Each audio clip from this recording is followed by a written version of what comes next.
ناظرین، آج کی یہ نشست انتہائی اہمیت کی حامل ہے۔ وہ اس طرح سے کہ پچھلی تقریباً 90 سے زائد نشستوں میں آپ نے سیرت النبی صلی اللہ علیہ وسلم کا ہر ایک جوہر دیکھا، اور آپ نے یہ جانا کہ رسول اللہ صلی اللہ علیہ وسلم اپنی بظاہری زندگی میں کس طرح سے لوگوں کے درمیان رہتے تھے۔ آج کی یہ نشست فتح مکہ کے متعلق ہے، وہی مکہ جس میں آپ نے پچھلی نشستوں میں سنا کہ کس طرح سے لوگ آپ صلی اللہ علیہ وسلم پر ظلم کیا کرتے تھے، طرح طرح کی تکلیفیں دیا کرتے تھے۔ حالات یہاں تک آ گئے تھے کہ رسول اللہ صلی اللہ علیہ وسلم مکہ چھوڑ کر مدینہ تک چلے گئے تھے۔ آج غزوہ فتح مکہ کی سیریز میں یہ نشست انتہائی اہمیت کی حامل ہے۔ اس کے آغاز میں آپ بھی درود پاک پڑھ لیجئے۔ بسم اللہ الرحمن الرحیم، اللہم صلی علی محمد وعلی آل محمد وَإِتْرَتِهِ بِعَدَدِ كُلِّ مَعْلُومٍ لَكَ۔ السلام علیکم ناظرین، سیرت النبی صلی اللہ علیہ وسلم کی نشست نمبر 98 میں خوش آمدید۔ پچھلی نشست میں آپ نے سنا کہ ابو سفیان کس طرح سے رسول اللہ صلی اللہ علیہ وسلم کی خدمت میں حاضر ہوا اور کس طرح سے اس نے اسلام قبول کر لیا۔ اب ابو سفیان حضرت ابو سفیان رضی اللہ تعالی عنہ بن گئے۔ جب رسول اللہ صلی اللہ علیہ وسلم ابو سفیان رضی اللہ تعالیٰ عنہ کے پاس سے گزر چکے تو حضرت عباس نے اس سے کہا، اب دوڑ کر اپنی قوم کے پاس جاؤ۔ ابو سفیان تیزی سے مکہ پہنچے اور نہایت بلند آواز سے پکارا، قریش کے لوگوں، یہ محمد ہیں صلی اللہ علیہ وسلم، تمہارے پاس اتنا لشکر لے کے آئے ہیں کہ مقابلے کی تاب نہیں، لہٰذا جو ابو سفیان کے گھر گھس جائے اسے امان ہے۔ یاد رہے کہ یہ وعدہ رسول اللہ صلی اللہ علیہ وسلم نے ابو سفیان سے اس وقت کیا تھا جب انہوں نے اسلام قبول کر لیا تھا۔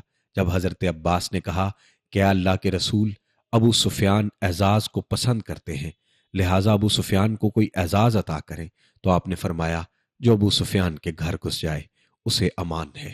یہ سن کر اس کی بیوی ہند بنت عتبہ اٹھی اور اس کی مونچھ پکڑ کر بولی، مار ڈالو اس مشک کی طرح چربی سے بھرے ہوئے پتلی پنڈلیوں والے کو، برا ہو ایسے پیشر و خبر رساں کا۔ ابو سفیان نے کہا، تمہاری بربادی ہو، دیکھو تمہاری جانوں کے بارے میں یہ عورت تمہیں دھوکے میں نہ ڈال دے، کیونکہ محمد ایسا لشکر لے کے آئے ہیں جس سے مقابلے کی تاب نہیں، اس لیے جو ابو سفیان کے گھر میں گھس جائے اسے امان ہے۔ لوگوں نے کہا، اللہ تجھے مارے، تیرا گھر ہمارے کتنے آدمیوں کے کام آ سکتا ہے؟ ابو سفیان نے کہا، اور جو وہ اپنا دروازہ اندر سے بند کر لے اسے بھی امان ہے، اور جو مسجد حرام میں داخل ہو جائے اسے بھی امان ہے۔ یہ وہ تمام تر باتیں تھیں جو رسول اللہ صلی اللہ علیہ وسلم نے ابو سفیان کے قبول اسلام پر بطور اعزاز ابو سفیان کو فرمائی تھی۔ یہ سن کر لوگ اپنے اپنے گھروں اور مسجد حرام کی طرف بھاگے، البتہ اپنے کچھ اوباشوں کو لگا دیا اور کہا کہ انہیں ہم آگے کیے دیتے ہیں، اگر قریش کو کچھ کامیابی ہوئی تو ان کے ساتھ ہو رہیں گے، اور اگر ان پر ضرب لگی تو ہم سے جو کچھ مطالبہ کیا جائے گا اسے منظور کر لیں گے۔ یہ احمق اوباش مسلمانوں سے لڑنے کے لیے اکرمہ بن ابی جہل، صفوان بن امیہ اور سہیل بن عمرو کی کمان میں خنزمہ پہنچ گئے۔ ان میں بنو بکر کا ایک آدمی حماس بن قیس بھی تھا، جو اس سے پہلے ہتھیار ٹھیک ٹھاک کرتا رہتا تھا، جس پر اس کی بیوی نے ایک روز کہا، یہ کاہے کی تیاری ہے جو میں دیکھ رہی ہوں؟ اس نے کہا، محمد اور اس کے ساتھیوں سے مقابلے کی تیاری ہے صلی اللہ علیہ وسلم۔ اس پر بیوی نے کہا، خدا کی قسم، محمد اور اس کے ساتھیوں کے مقابل کوئی چیز نہیں ٹھہر سکتی صلی اللہ علیہ وسلم۔ اس نے کہا، خدا کی قسم، مجھے امید ہے کہ میں ان کے بعض ساتھیوں کو تمہارا خادم بناؤں گا۔ اس کے بعد وہ اپنی بیوی سے شعر کہنے لگا کہ اگر وہ آج مد مقابل آ گئے تو میرے لیے کوئی عذر نہ ہوگا، یہ مکمل ہتھیار، درازانی والا نیزہ اور جھٹ سونتی جانے والی 2 دھاری تلوار ہے۔ خندمہ کی لڑائی میں یہ شخص بھی آیا ہوا تھا۔ ادھر رسول اللہ صلی اللہ علیہ وسلم مر زہران سے روانہ ہو کر زیتوا پہنچے۔ مر زہران کیا ہے یہ آپ ہماری پچھلی نشست میں سن چکے ہیں۔ بطور برکت یہ بتائے دیتا ہوں کہ یہ وہ مقام ہے جہاں پر ابو سفیان نے اسلام قبول کیا اور جہاں رسول اللہ صلی اللہ علیہ وسلم نے اپنا پڑاؤ ڈالا ہوا تھا۔ اب رسول اللہ صلی اللہ علیہ وسلم وہاں سے نکل کر زیتوا پہنچ گئے۔ اس دوران اللہ کے بخشے ہوئے اعزاز فتح پر فرط تواضع سے آپ صلی اللہ علیہ وسلم نے اپنا سر جھکا رکھا تھا، یہاں تک کہ داڑھی کے بال کجاوے کی لکڑی سے جا لگ رہے تھے۔ زیتوا میں آپ نے لشکر کی ترتیب و تقسیم فرمائی۔ خالد بن ولید رضی اللہ تعالیٰ عنہ کو داہنے پہلو پر رکھا۔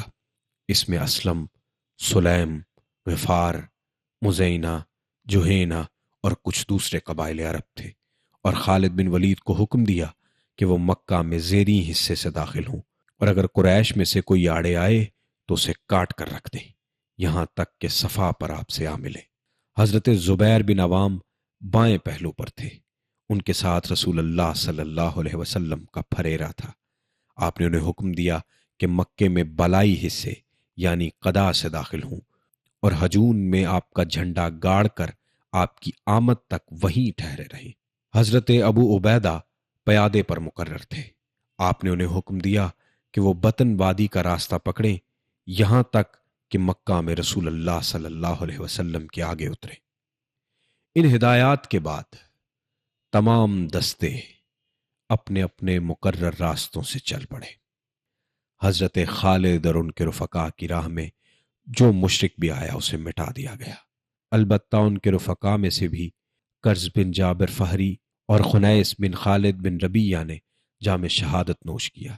وجہ یہ ہوئی کہ یہ دونوں لشکر سے بچھڑ کر ایک دوسرے راستے پر چل پڑے، اور اسی دوران انہیں قتل کر دیا گیا۔ خندمہ پہنچ کر حضرت خالد بن ولید رضی اللہ تعالیٰ عنہ اور ان کے رفقا کی مت بھیڑ قریش کے اوباشوں سے ہوئی۔ معمولی سی جھڑپ میں 12 مشرک مارے گئے، اور اس کے بعد مشرکین میں بھگدڑ مچ گئی۔ حماس بن قیس جو مسلمانوں سے جنگ کے لیے ہتھیار ٹھیک ٹھاک کرتا رہتا تھا، بھاگ کر اپنے گھر میں جا گھسا اور اپنی بیوی سے بولا، دروازہ بند کر لو۔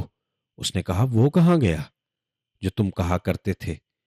اس نے پھر اشعار کہے، اگر تم نے جنگ خندمہ کا حال دیکھا ہوتا، جبکہ صفوان اور اکرمہ بھاگ کھڑے ہوئے اور سونتی ہوئی تلواروں سے ہمارا استقبال کیا گیا، جو کلائیاں اور کھوپڑیاں اس طرح کاٹتی جا رہی تھیں کہ پیچھے سوائے ان کے شور و غوغا اور ہم کا کچھ سنائی نہیں دیتا تھا، تو تم ملامت کی ادنا بات نہ کہتی۔ اس کے بعد حضرت خالد رضی اللہ تعالیٰ عنہ مکہ کے گلی کوچوں کو رونتے ہوئے کوہ صفا پر رسول اللہ صلی اللہ علیہ وسلم سے جا ملے۔ ادھر حضرت زبیر رضی اللہ تعالیٰ عنہ آگے بڑھ کر ہجون میں مسجد فتح کے پاس رسول اللہ صلی اللہ علیہ وسلم کا جھنڈا گاڑا اور آپ کے لیے ایک خطبہ نصب کیا، پھر مسلسل وہیں ٹھہرے رہے یہاں تک کہ رسول اللہ صلی اللہ علیہ وسلم تشریف لائے۔ اس کے بعد رسول اللہ صلی اللہ علیہ وسلم اٹھے اور آگے پیچھے اور گرد و پیش موجود انصار و مہاجرین کے جلوں میں مسجد حرام کے اندر تشریف لائے، آگے بڑھ کر حجر اسود کو چوما اور اس کے بعد بیت اللہ کا طواف کیا۔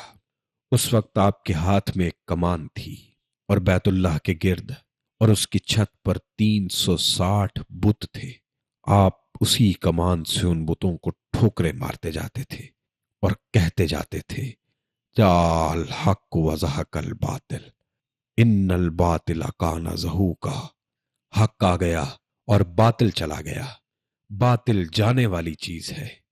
جاء الحق وما یبدئ الباطل وما یعید۔ حق آ گیا اور باطل کی چلت پھرت ختم ہو گئی، اور آپ کی ٹھوکر سے بت چہروں کے بل گرتے جا رہے تھے۔ آپ صلی اللہ علیہ وسلم نے طواف اپنی اونٹنی پر بیٹھ کر فرمایا تھا، اور حالت احرام میں نہ ہونے کی وجہ سے صرف طواف پر ہی اکتفا کیا۔ تکمیل طواف کے بعد حضرت عثمان بن طلحہ کو بلا کر ان سے کعبہ کی کنجی لی، پھر آپ کے حکم سے خانہ کعبہ کھولا گیا۔ اندر داخل ہوئے تو تصویریں نظر آئیں جن میں حضرت ابراہیم اور حضرت اسماعیل علیہ السلام کی تصویریں بھی تھیں، اور ان کے ہاتھوں میں فال گیری کے تیر تھے۔ آپ صلی اللہ علیہ وسلم نے یہ منظر دیکھ کر فرمایا، اللہ ان مشرکین کو ہلاک کرے۔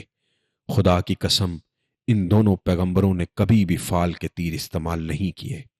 آپ صلی اللہ علیہ وسلم نے خانہ کعبہ کے اندر لکڑی کی بنی ہوئی ایک کبوتری بھی دیکھی، اسے اپنے دست مبارک سے توڑ دیا اور تصویریں آپ کے حکم سے مٹا دی گئیں۔ ناظرین، یہ غزوہ فتح مکہ کا پہلا حصہ تھا۔ رسول اللہ صلی اللہ علیہ وسلم نے مکہ پہنچ کر کیا کیا، آگے چل کر آپ یہ جانیں گے کہ کن لوگوں کو امان ملی۔ رسول اللہ صلی اللہ علیہ وسلم نے نماز کے بعد قریش سے کیا خطاب میں کہا، اس کے ساتھ ساتھ کعبے کی کنجی کس کو عطا کی گئی، کعبے کی چھت پر اذان بلالی کا واقعہ، اور اس کے بعد فتح یا شکرانے کی نماز کی ادائیگی، اور پھر اکابرین کا خون رائے گاں قرار دے دیا گیا۔ یہ تمام تر واقعہ آپ ہماری اگلی نشست میں سنیں گے۔ تب تک کے لیے اپنے میزبان سید ابرار ابوالحسن کو اجازت دیجیے۔ اللہ حافظ و ناصر۔